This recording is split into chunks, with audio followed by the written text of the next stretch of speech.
I want to, I'm going to introduce our CSPHNI board, but I do think it's important to introduce a past president. Yes. Me? Yes, who was actually the president. Jill Mertz was actually the president when this whole process started. and unfortunately, she doesn't live in our neighborhood anymore, but she's still a strong supporter. Yeah. And that's why she's here. And we appreciate that. Now, the garden committee members, would all of you just kind of hold your hands up so everybody can see you? Robert. And there's some more garden committee members here. Come on, guys. Cammie was at the first meeting. There's several of you here. Anyway. Okay. Huh? That's all that actually managed to make.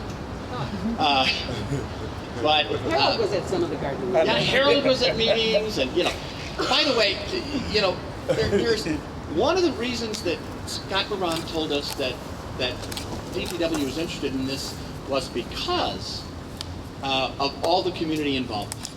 And let me tell you that Harold is an example of community involvement. He's not a homeowner here, he's a renter, and he's been here, and he's been committed, and he helps with all kinds of projects. And this is mowed because Harold comes down and mows it. And he'll continue to mow it, and he'll continue to work with us on maintenance.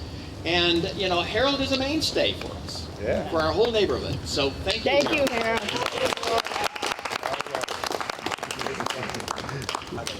The groundbreakers, as Joyce mentioned, are the people who gave $100 or more to this process.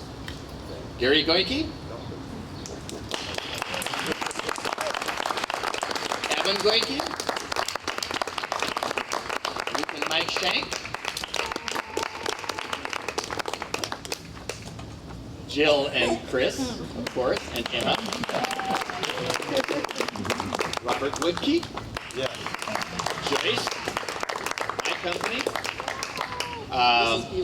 Mrs. Bueller, actually, Mrs. Bueller and her late husband were groundbreakers, and I'm happy to have them here, have her here, and I think John is probably with us in spirit because those two have been in our neighborhood since God was a child. He probably changed his title. And they have been mainstays in our neighborhood, and John Bueller Company is a commercial rock for us in the community.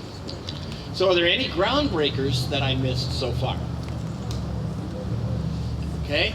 Oh, yes. I'm sorry, Joe. I didn't see you back there.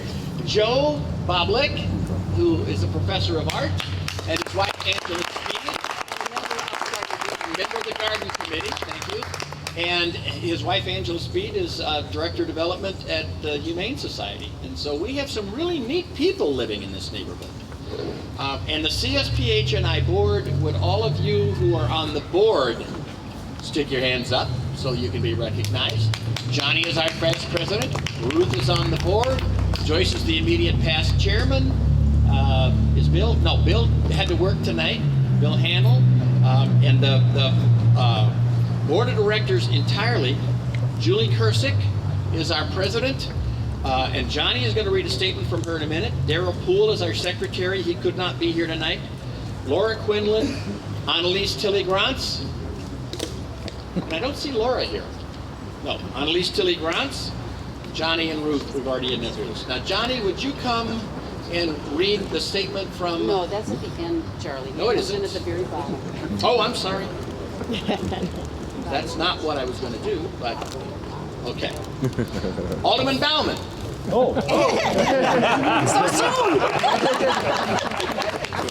Alderman Bauman is not only a groundbreaker, that's why I saved that for this. Alderman Bauman was a groundbreaker, contributed to the garden, supported the garden, encouraged us in the garden, and has supported not only our neighborhood, but others in his district and on the west side, and has been, as far as I'm concerned, the best alderman that I've seen in this area for a very, very, very long time. And I really appreciate him. We appreciate him personally. And as a matter of fact, the first schedule we cleared, was scheduling this was saying, Alderman Bauman, when can you make it? And therefore we'll schedule it around that. So Alderman, would you come up and say a few words?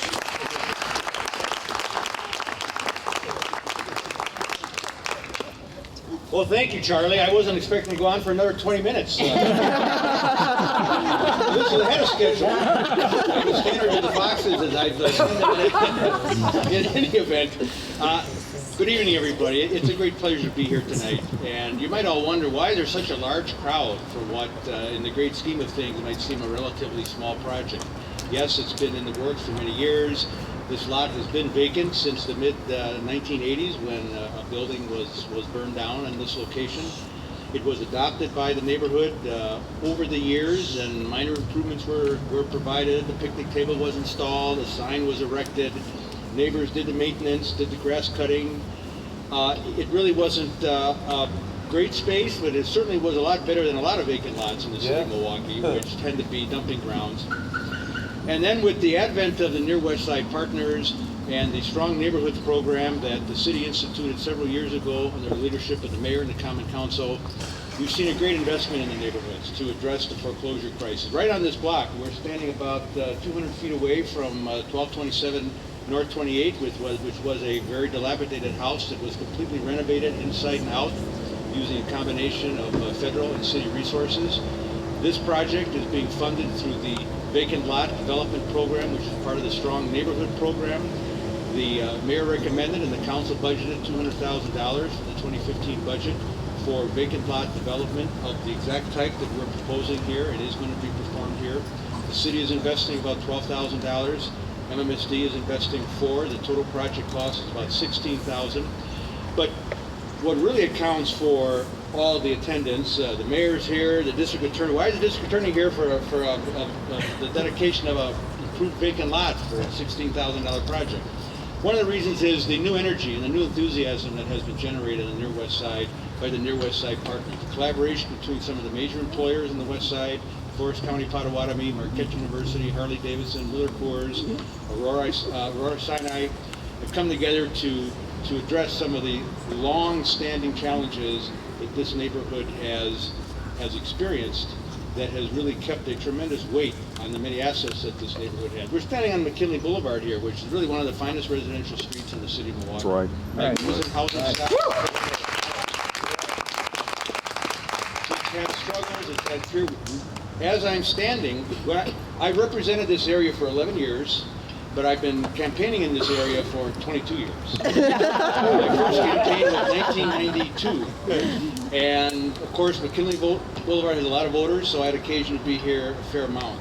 And I remember at that time, there were probably a dozen or so rooming houses on McKinley Boulevard, several rooming houses up and down 28th Street.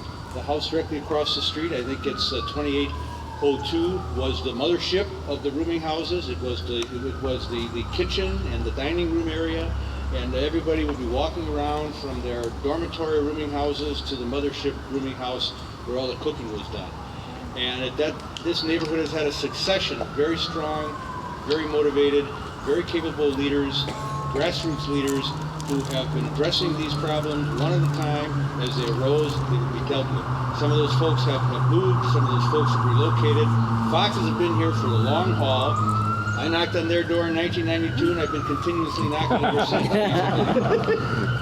And it's been that dedication that we now see exhibited by this long effort, committees, meetings, discussions, presentations, until finally the project was put together with the confluence of the Near West Side Partner Initiative, as well as the city's Strong Neighborhood Program and the Vacant Lot Redevelopment Program. So, Mayor made a great point earlier. Downtown is really on a roll. A lot of development going on. A lot of new population in downtown Milwaukee. Neighborhoods in Milwaukee not doing quite so well. Some better than others. But this is an example that the city of Milwaukee, the council, this alderman, the mayor has not forgotten the neighborhoods of this city. And we will continue to devote resources to improve quality of life, maintain public safety, and protect our housing assets and housing infrastructure to our greatest ability. So thanks for all coming out tonight, and Thank you. I'll turn it over back to whomever. Should I?